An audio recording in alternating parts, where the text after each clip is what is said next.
It's like it's a Black Friday.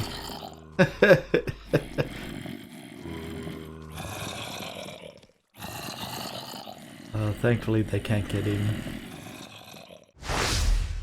Hello everyone, welcome back to Minecraft. I know I keep saying this, but I'm really enjoying how this place is coming together. In the preparations of the previous episode, I spent a lot of time designing the redstone system of the categorizer, and then designing the building to go around it, and then building it and the detailing. So I didn't really appreciate just how well it makes it seem like an actual village square. I like it. You can stand here, you look around at tall buildings, there's buildings all around. It's really nice. And even from the other side, if I can fly over there, coming into the village, it actually looks really awesome. You can see the redstone going on inside, but I just imagine there's a lot of activity inside the houses, This is really nice. There's a lot more to do here. Most notably, probably these bees need to move at some point, but I am just enjoying it so much. In between episodes, I've been busy configuring the categorizer as well. That is quite a tongue twister to say. I have a stack of chests now dedicated to wood, so all kinds of logs and planks, etc. The same for redstone items, or nether items, mob drops, plants. I think these two are... yeah, they're not configured yet. And I've been just going through the overflow chest, which is the last column here, and picking out items. So chests, cactus, glowstone. And then I take them just down the street. It's almost time to sleep again. Into the back of the redstone. And I've just been going in here. So let's say chests. Sure, those are sort of a redstoney item. Glowstone. For sure, that's a nether item. Cactus. Obviously a plant. So now I have 3 things configured. And I go back, I dump them in again and verify that they are in the right chests.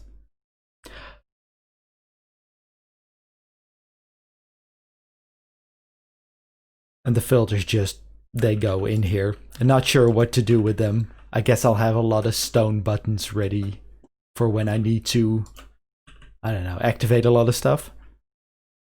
I've also spent some time getting some more villagers into the tavern. It was quite barren with just these zombie villagers stuck on that flower pot. So now we have a dedicated barman, some patrons, and someone to welcome the guests. All the cleric variety and all stuck in minecart so they don't wander around and get themselves killed. I installed some infrastructure here, a launcher. Oh, cool trick. Let me get out of the way. Launcher that launches the villagers upwards. I also recorded a tutorial for this system that you can check out in the tutorials playlist if you find that interesting. Now this rail goes down to the sewers. That's not that interesting to show. The sewers look awesome, I love them, but the rail down is just kind of dull. There's also something going along here. This is to the tourist shop where I have these guys. Yeah, I was wondering. Previously it didn't work, but it works now. So I have some guys here now that I've been trading with. I think one Woodland Explorer map that is... I tried going for a bit, but it's way too far out. And some Ocean Explorer map. They all give me the same ocean monument. I checked it out. Definitely. Well, you know what? Let's do it while we are here. I definitely want to have a prismarine farm or something. So that is something nice for on the project board. I moved these villagers over in a live stream, by the way. If you find that interesting, you can follow me on twitch.tv/JeffTheJeffGaming. I've mostly been doing Saturdays. That's the only day I can reliably make. It's been really enjoyable. It was pretty cool to get into that, and I thought I'll just do it for maybe 2 hours, but I ended up going for 5 hours 2 times already. So, join me sometimes if you feel like it. But today, I don't want to focus on villagers or the categorizer. Today, there's a new sheriff in town, and he needs a place to live. I have been looking around this area. I came up with a design for sort of a police station, a sheriff's building. This is a project that has been on the board since probably the day that we finished the tourist building. And I thought, why not continue the new trend of finishing project rather than just adding them to the board and forgetting about them. So look around for mobs here. I was looking around this area and I have a design ready, and I think we can integrate it into this cliffside, into this mountain. And there is, just digging around this for a little bit, there's not too much room before we hit the villager infrastructure for the conversion that we set up there, but we should be okay. We can work around that. And with that build and with the new sheriff, maybe we might get some answers to the disappearance of the 6 cats a few episodes ago. Who knows? But before we get there, let's get the house ready, the building rather, for the sheriff. I'll see you after the time lapse, guys.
Alright, ma'am, let's go over it one more time.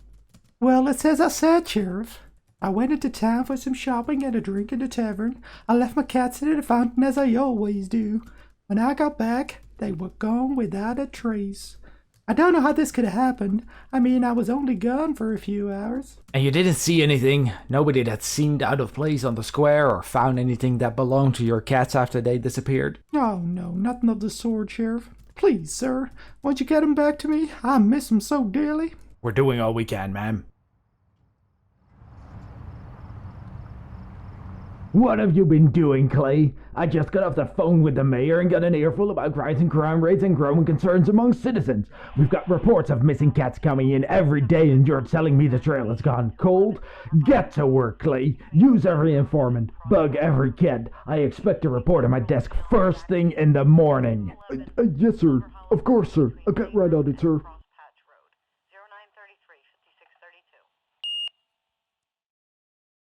I will catch you, Catnapper. Even if it's the last thing I do.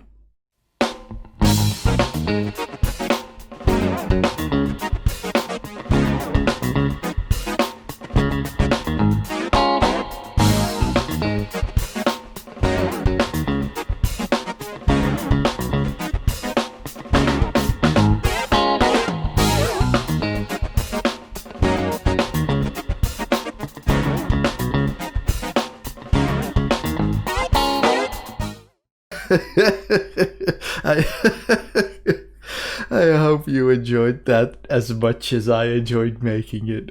I watched it back, the little skit, around 10 times already. I can't get enough of it. I think it's awful, don't get me wrong, but I just love it so much. I had such a blast making it.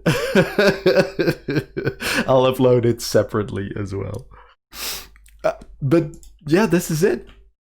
I was looking for something like a ranger station or a country sheriff, and I found a lot of sort of old brownish buildings.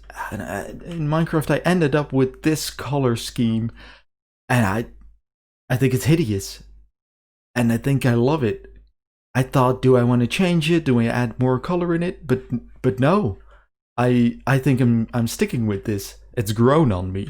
And then inside, I came up with this. I had this in my head. It fits, right? I'm not sure yet if this looks more like a police station, a sheriff station, or maybe a hospital. It could be both. There's something about the interior, like the I don't know what you call this in English. In Dutch, literally translated, this is a system ceiling, because you have like these are the rods that go across, and then you have these sort of cork boards that you slide in between them.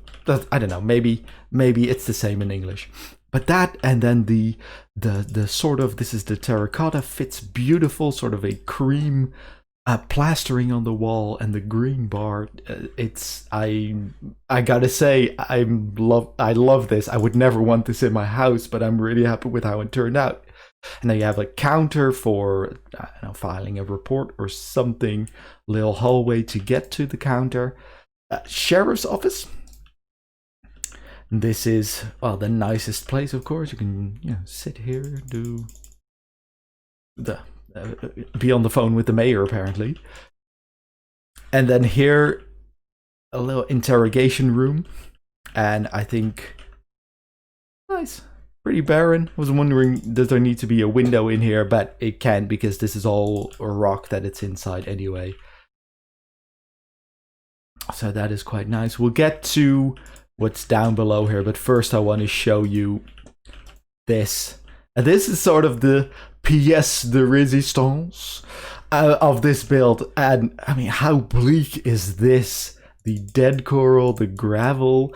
I was playing around with the combination, and I think I got this a few weeks ago, and I instantly knew that's what I want in a prison. I actually felt really bad. I had to go to a coral reef somewhere. I found one really close to the starting area, and I had to dig it up to get the coral blocks and then place him to let him die. I don't know. That felt wrong in some way. So I don't know. Thankfully, it's just a game, but I have a newfound sort of respect for nature. And actually, what I thought, they did an awesome job on the corals. I'm a big fan of the aquatic update of Minecraft. So the corals, the colorful things, that is actually, it's looking so awesome. It's making the underground world that before in Minecraft was actually really lacking. It really brought it to life. But I'm forgetting something. Oh, right, yeah. There was a hatch in the interrogation room. Let me show you what that is about. What I actually did, and I'll go into how this works in more detail, but I moved the iron farm down here. And I actually set it up, it's straight below here. And I did a live stream today where I basically completely built the farm. Not that much design work that I needed to do, so that was nice. And it's just been running, and actually, well, we got 5 stacks of iron already, so that's good. And well, 9 bone meal, I don't know, I just put the poppies in there directly. So I'll go into a clip that explains what the iron farm design is, and then I'll show you what happened with the old farm as well.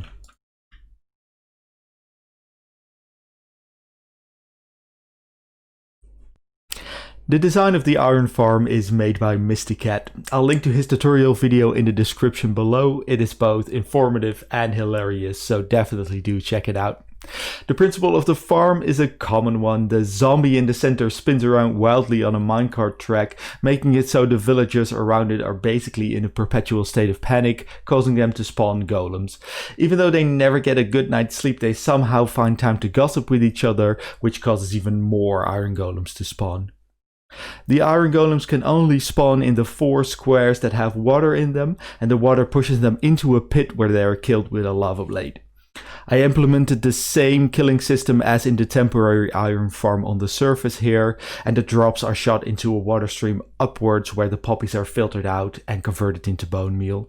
And I have to say, this was really easy and straightforward to build. The most work was getting all 20 villagers into the farm, and the Fountain of Youth has really been working overtime. I may have to update the way we feed the villagers there to make them breed.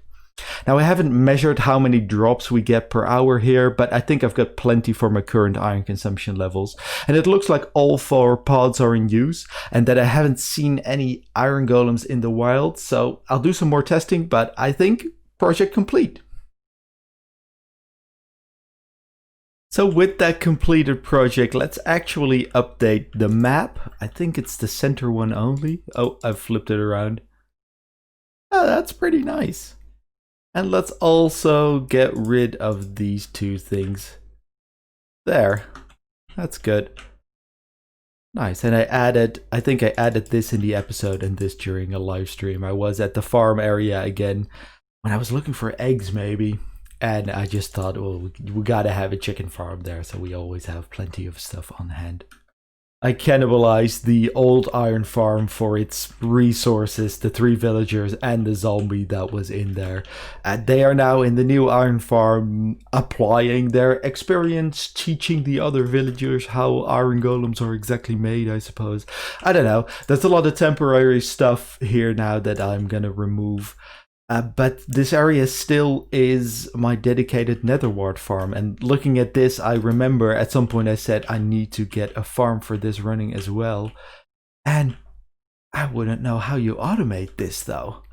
I mean, it's not like I've been going through tons of potions, but it's nice to not have worry about it. And actually, I remember now going for the the blacksmith building rather, with the red netherbrick roof, and I spent quite a bit of time farming up the stuff here, just going through it, well, basically like this, and replanting it, and you get a fair amount. I think we get 3 stacks from this. Yeah, pretty much, and I can't pick up because my inventory is full. But I mean, there must be an easier way than this, right? So I'll do some research on that. If you have an idea on this, do feel free to leave a comment. I'm really curious. I never got much into the automation of potion brewing. And I suppose ultimately what I want to do is restore this into its natural former glory or something, or integrate it into the base and get buildings here and paths into here. That could be nice as well, but in its current state, it was temporary always, and it was ugly, so that definitely won't stay. And with it cleaned up, I think it actually is a nice flat space to do some testing maybe, so maybe I'll keep this after all in some way. I gotta think about how I can integrate the border into the landscape. I made that to keep all the, what are they called? Pillagers out, by the way. But anyway, that is gonna... Ooh, I should fly. That is gonna do it for today's episode, guys. I want to thank you once again so much for watching. If you have any tips or feedback, do feel free to leave me a comment. If you enjoyed the video, please consider leaving a like or subscribing to the channel for similar content in the future. I hope you have a great rest of the day, and I hope to see you next time.